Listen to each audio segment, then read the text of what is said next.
আসসালামু আলাইকুম ভিউয়ার্স, আমরা আবারও বসন্ত বিহারে আসলাম। এখন এম্বাসির উদ্দেশ্যে রওনা দিব। তো মেট্রোতে আসলাম, তো চলেন তো হাঁটতে হাঁটতে বলি কিভাবে মেট্রো দিয়ে আসবেন আপনারা। তো প্রথমে আপনারা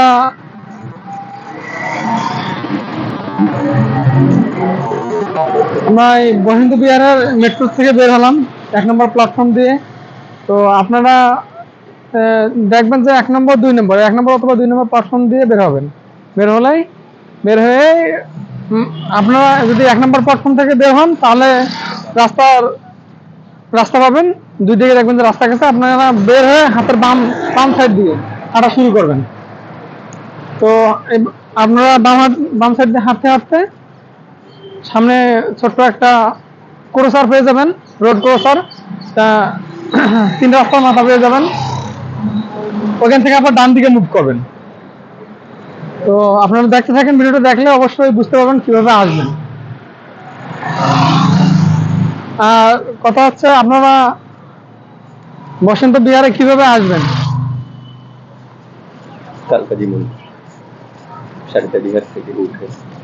আপনারা সারিতা বিহার থেকে বসন্ত বিহার কিভাবে আসবেন এখন এই সম্পর্কে বলি, তাহলে আপনারা বুঝবেন না। তো প্রথমে আপনারা হচ্ছে সারিতা বিহারে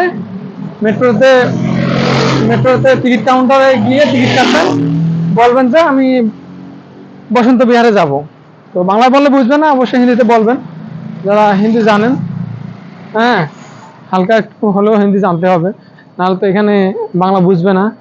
তো অবশ্যই বলবেন যে আমি বসন্ত বিহারে যাব। তো সারিতা বিহারে আপনি টিকিট কাউন্ট করে চলে যাবেন।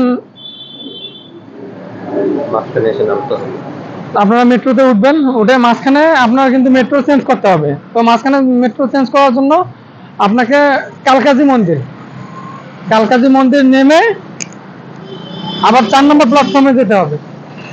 4 নম্বর প্ল্যাটফর্মে এসে মেট্রো চেঞ্জ করে একদম সিধা মেট্রো আপনাকে নিয়ে আসবে হচ্ছে বসন্ত বিহার। তো বসন্ত বিহার নামার পরে 1 2 3, তো সবচেয়ে বেটার হয় 1 নম্বর প্ল্যাটফর্মে দিয়ে বের হলে।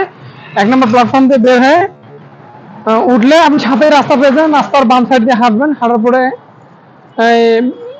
200 মিটার আগে আসবেন। 200 মিটার আগানোর পরে ডান সাইডে মুভ করতে হবে। তো ডান সাইড দিয়ে মুভ করে হাঁটতে থাকবেন। হাঁটতে হাঁটতে হাঁটতে হাঁটতে কিছু দূর যাওয়ার পরে কিন্তু আবার আমাদেরকে বাম সাইডে মুভ করতে হবে। তো ভিডিওটা দেখলে আপনি বুঝতে পারবেন কিভাবে স্লোভেনিয়ান এম্বাসিতে যাবেন।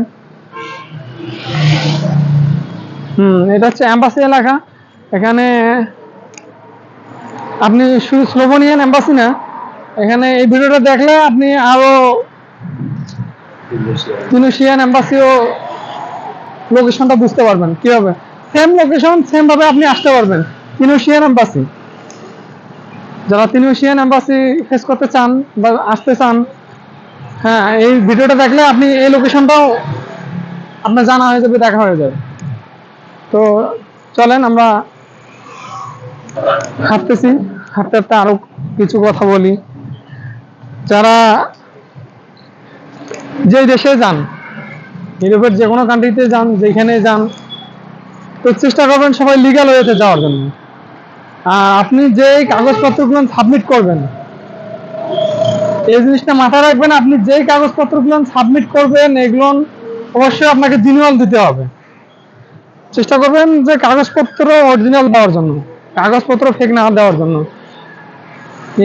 সবচেয়ে বড় বিষয় হচ্ছে ইউরোপিয়ান কান্ট্রিতে আপনার ওরা যে কোনো কাগজের দিক দিয়ে ওরা লিগ্যাল বেশি পছন্দ করে না, আনলিগ্যাল কোনো কাগজ ওরা অ্যালাউ করে না। সুতরাং আপনারা যারা ইউরোপে যেতে চান, আপনাদের যদি কাগজপত্রের কোনো সমস্যা থাকে, পাসপোর্ট, আইডেন্টি কার্ড বা আপনার কোয়ালিফিকেশন সার্টিফিকেট, আপনি যে দক্ষতা আছে দক্ষতার কোনো কাগজপত্র, এগুলো যদি কোনো ভুলভ্রান্তি থাকে তো আগে এগুলো সংশোধন করবেন, চেষ্টা করবেন যেভাবে হোক সংশোধন করবেন। সব কিছু অ্যাকুরেট রাখবেন, আপনার কাগজপত্র ঠিক, সব ঠিক। ম্যাক্সিমাম আমি যে হোটেলে অবস্থান করছি যে হোটেলটাতে অবস্থান করলাম সেখানে দেখলাম ম্যাক্সিমাম রোমানিয়ার ভিসা রিজেক্ট হচ্ছে, অ্যাপ্লিকেশন রিজেক্ট হচ্ছে, কিন্তু অ্যাপ্লিকেশনটা রিজেক্ট হচ্ছে কেন? রিজেক্ট হচ্ছে তার মূল কারণ হচ্ছে কাগজপত্র। কাগজপত্র কাগজপত্রের কারণেই এই রিজেক্ট হচ্ছে ওদের অ্যাপ্লিকেশন গুলো। তো সুতরাং যারা রোমানিয়া যেতে চাচ্ছেন তাদেরকেও বলতেছি, অবশ্যই আপনি আপনার ওয়ার্ক পারমিটটা চেক করবেন, তারপর আপনার ইন্স্যুরেন্সের কাগজটা ঠিক আছে কিনা, আপডেট আছে কিনা, পুলিশ ক্লিয়ারেন্স ঠিক আছে কিনা, হ্যাঁ আপনার যে আদার্স কাগজগুলো যেগুলো আপনি সাবমিট করতেছেন, হেলথ ইন্স্যুরেন্স, এই সব জিনিস আপনি অবশ্যই খেয়াল করবেন অ্যাপ্লিকেশন জমা দেওয়ার আগে। সুতরাং এটাই হচ্ছে কথা, সবাই চেষ্টা করবেন যে কাগজপত্র জিনুয়ালি দেওয়ার জন্য। এখন আমরা এই যে 9 নম্বর স্টেপে ঢুকতেছি, তো দেখবেন এখানে ঠিক আছে, আপনারা দেখবেন এখানে সাইনবোর্ড টাঙানো আছে। এই যে সাইনবোর্ডটা দেখলে বুঝতে পারবেন যে 9 নম্বর স্টেপ। তো এই 9 নম্বর স্টেপ ধরে সিধা সামনের দিকে হাঁটতে থাকবেন। তো 9 নম্বর স্টেটে ঢুকলে আপনি এম্বাসি পেয়ে যাবেন। ঠিক আছে, এটা এম্বাসি এলাকা। হ্যাঁ, আশপাশটা অনেক সুন্দর, গাছগুলোও দেখতে অনেক সুন্দর, সুন্দর একটা ভিউ। হ্যাঁ, খুবই ভালো লাগে, সুন্দর পরিবেশ, লুক লাইক ওয়াও। ঠিক আছে, খুব সুন্দর একটা পরিবেশ, খুব ভালো লাগতেছে ভিক্টোরিয়াতে এসে। তো সবাই দোয়া করবেন আমাদের জন্য, আমরা যেন সফল হতে পারি। আমি এবং লিটন ভাই একসাথে আজকে ফিঙ্গার দিতেছি স্লোভেনিয়ান এম্বাসিতে। তো সবশেষ কথা এটাই, তো আপনারা সবাই চেষ্টা করবেন যে লিগ্যাল ওয়েতে লিগ্যালভাবে সব কিছু করার জন্য। তো ভিডিওটা দেখতে থাকুন কন্টিনিউ, তাহলে আরও বাকি সব ইনফরমেশন পাওয়ার জন্য, কীভাবে ইউরোপে আপনি যাবেন, কোন কাগজ কীভাবে ঠিক করবেন, পাসপোর্ট কীভাবে সংশোধনী করবেন, কোন কাগজ কীভাবে সংশোধনী করবেন, এই সম্পর্কে ভিডিও থাকবে আরও। তো ভিডিওগুলো কন্টিনিউ দেখতে থাকবেন, তাহলে আপনি অনেক অনেক ইনফরমেশন জানতে পারবেন। আজ পর্যন্ত যারা যত ইউটিউবার আছে, যত ব্লগার আছে, আপনাকে এভাবে আমার মতো করে ইনফরমেশন কেউ ক্লিয়ার করে দিবে না। আমি যেভাবে আপনাদেরকে ক্লিয়ার করে দেবো, আমি এক এক করে সব এক ভিডিওতে তো সব কিছু বলা সম্ভব নয়। ঠিক আছে, তো এক এক করে ভিডিও দিব সব বিষয়ে। তো আপনার ভিডিওগুলো কন্টিনিউ দেখতে থাকবেন, আর চ্যানেলটা অবশ্যই সাবস্ক্রাইব করে করবেন, লাইক কমেন্ট শেয়ার করবেন, শেয়ার করে বাকি সবাইকে দেখার সুযোগ করে দেবেন। আর কথা হচ্ছে, যারা ফেসবুক পেজ থেকে দেখবেন অবশ্যই পেজটাকে ফলো দিয়ে রাখবেন। হ্যাঁ, আপনারা লাইক কমেন্ট শেয়ার করবেন। তো অবশ্যই সবাই ভিডিওগুলো কন্টিনিউ দেখতে থাকেন। ঠিক আছে, তো দ্যাটস এতটুকুই। আর আমার সাথে আছে লিটন ভাই। লিটন ভাই আপনাদের উদ্দেশ্যে কিছু বলতে চাই। আমরা স্লোভেনিয়া এম্বাসির সামনে গিয়ে আমরা ভিডিওটা শেষ করব, যাতে আপনারা দেখতে পারেন যে এম্বাসিটা কোথায়। ঠিক আছে, আমরা 9 নম্বর স্টেট থেকে সোজা আমরা ঢুকে গেছি, সোজা ঢুকে হাঁটতেছি, দেখতেছেন আমরা হাঁটতেছি। তো কিছু দূর হাঁটতে হবে। হ্যাঁ, আমরা 9-10 মিনিটের মতো হাঁটতে হবে। 9-10 মিনিটের মধ্যে হাঁটতে হবে। ঠিক আছে, আমরা ইচ্ছা করলে এখানে গাড়িতে আসতে পারতাম, কিন্তু আমরা আসি না এই ভিডিওটা করার জন্য, যাতে আপনাদের উপকার হয়। আমাদের মতো আমরা যেরকম বিভ্রান্তিতে পড়ছি, আপনারা যাতে না পড়েন। আমরা ভাই খুবই কষ্ট করে এই পর্যন্ত আসছি। এটা হয়তো আপনাদের জন্য সহজ হয়ে যাবে, কিন্তু আমাদের জন্য অনেক কঠিন হয়েছে। ঠিক আছে, এক দেশ থেকে আরেক দেশে এসে একটা জিনিস খুঁজে বের করা খুবই একটা কঠিন বিষয়।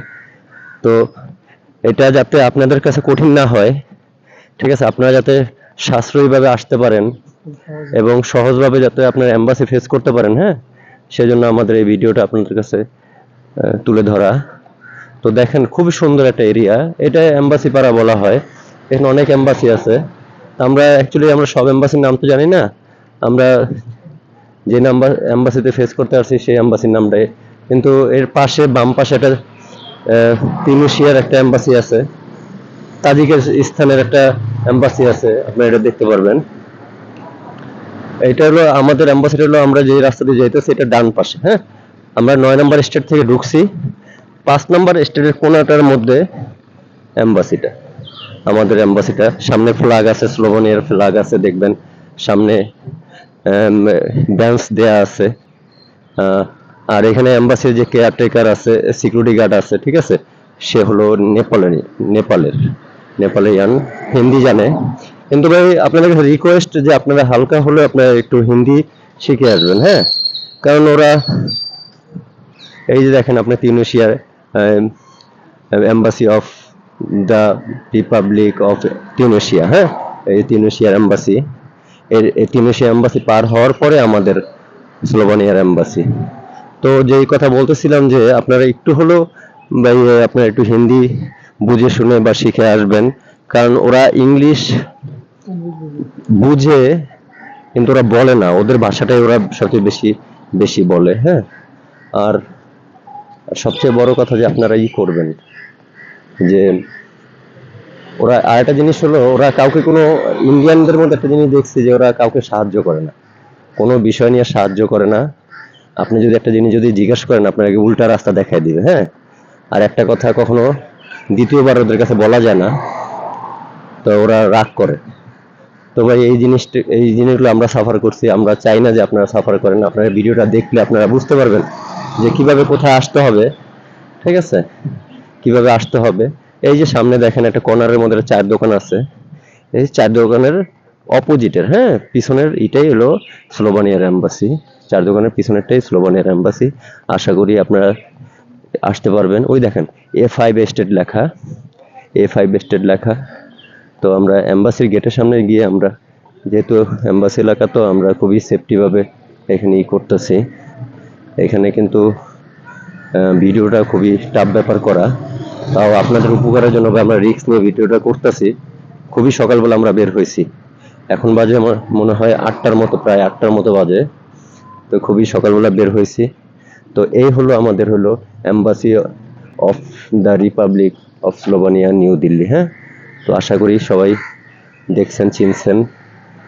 অবশ্যই সবাই ভালো থাকবেন, আমাদের জন্য দোয়া করবেন। আমরা যেই কাজে আসছি আল্লাহ যেন আমাদের এই কাজটা যেন সফল করে। অনেক দূর করে আসছি, তো অনেক দূর ভাই জার্নি করে আসছি, অনেক সকালবেলা ইসে আসছি, মেট্রোতে করে আসছি। শুধু ভিডিওটা করা ছিল আপনাদের উপকারের জন্য। তো আশা করি সবাই আমাদের জন্য দোয়া করবেন, আপনারা চিনতে পারবেন। ভিডিওটা লাইক সাপোর্ট দিবেন, শেয়ার করবেন, সাবস্ক্রাইবার করবেন যারা ফেসবুকে দেখবেন।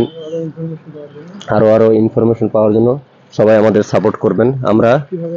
আমরা কিভাবে এত দূর আসলাম, কিভাবে আমরা ইউরোপের দিকে যদি আল্লাহ যদি নেয়, আমরা যদি যেতে পারি, কিভাবে কোথায় যাবেন, আমরা আরো ইনফরমেশন আপনাদের দিব। অবশ্যই আপনারা ভালো থাকবেন, দোয়া করি। আসসালামু আলাইকুম। লিটন ভাইকে অসংখ্য ধন্যবাদ ওনার কথাগুলো শেয়ার করার জন্য। আমরা এখন এই মুহূর্তে স্লোভেনিয়ান এম্বাসির সামনে আছি, আপনারা অবগত আছেন আমরা স্লোভেনিয়ান এম্বাসির সামনে আছি। এই যে দেখতে পারতেছেন, এখনো গেট খোলা হয়নি, এখন গেট খুলে দিবে। হ্যাঁ, গেট খুললে আমরা সামনে দিকে রওনা দিব। তো সবাইকে ধন্যবাদ এতক্ষণ আমাদের সাথে থাকার জন্য, ভিডিওটা দেখার জন্য। অবশ্যই চ্যানেলটা সাবস্ক্রাইব করে রাখবেন, আর ফেসবুক থেকে দেখলে অবশ্যই ফলো দিয়ে রাখবেন আরো নতুন ইনফরমেশন এবং ভিডিও পাওয়ার জন্য। সবাইকে ধন্যবাদ।